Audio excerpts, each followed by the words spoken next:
So we have here, find dy over dx given the equation e raised to xy equal to e raised to 4x minus e raised to 5y.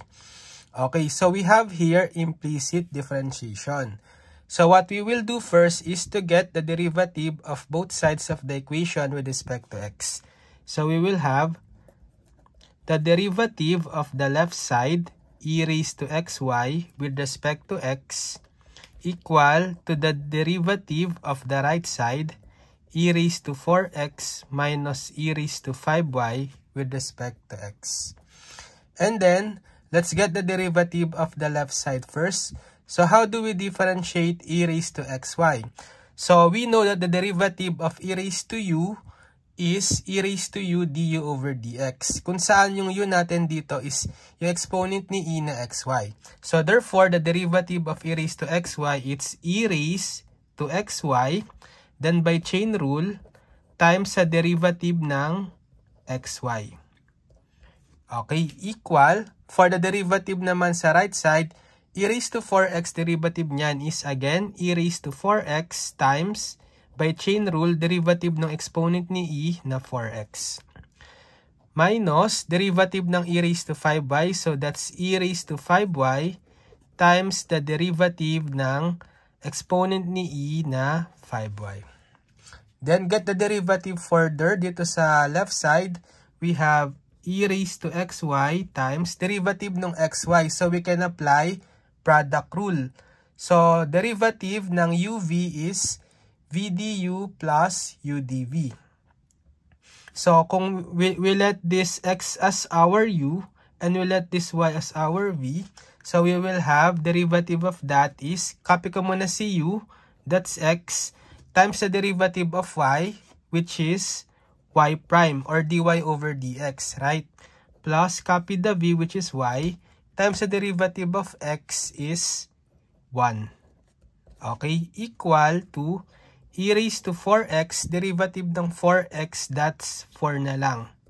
Minus e raised to 5y, times derivative of 5y, that's 5.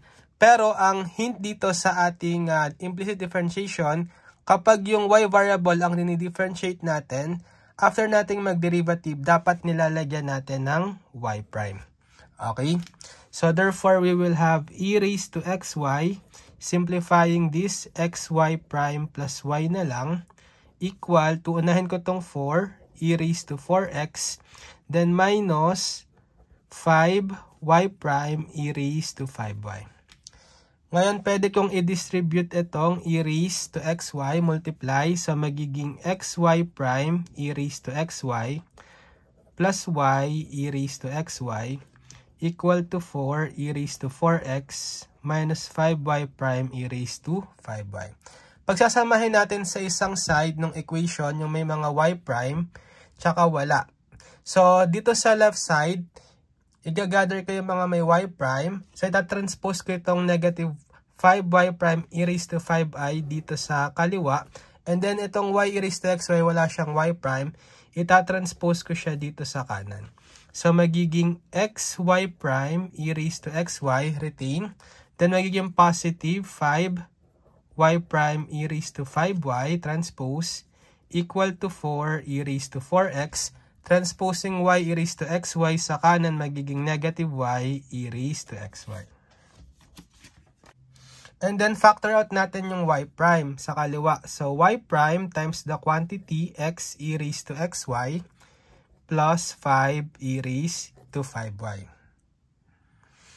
Equal to 4 e raised to 4x minus y e raised to xy.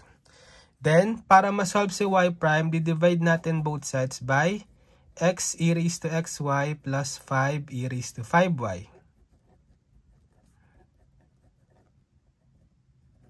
Okay, cancel na ito. Matitira is y prime is equal to this expression, 4 e raised to 4x minus y e raised to xy over x e raised to xy plus 5 e raised to 5y. So this is the final answer.